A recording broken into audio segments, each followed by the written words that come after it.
Welcome to Pavis kitchen. இன்னைக்கு பவிஸ் கிச்சனில் நம்ம முட்டையை வச்சு ஒரு மசாலா செய்வோம். அதுக்கு பேனை அடுப்பில் வச்சு சூப் பண்ணிக்கிடுவோம்.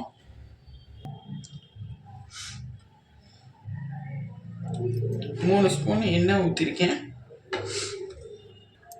எண்ணெய் சூடாயிடுச்சு. கொஞ்சோண்டு சீரகம்,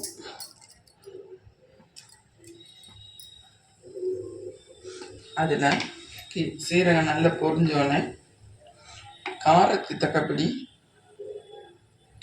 தனி மிளகாத்தூள் சிம்மில் போட்டே செய்யுங்க. தேவைப்பட்டால் கரம் மசாலா சேர்த்துக்கோங்க. கொஞ்சோண்டு நான் சேர்க்குறேன். இப்போ முட்டைக்கு தக்கபடியான நான் ஒரு முட்டை எடுத்திருக்கேன். அதுக்கு தக்கபடியான உப்பு,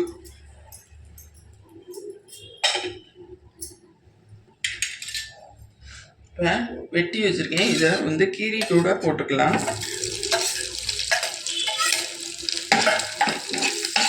நல்லா முட்டை மசாலாவில் படணும்.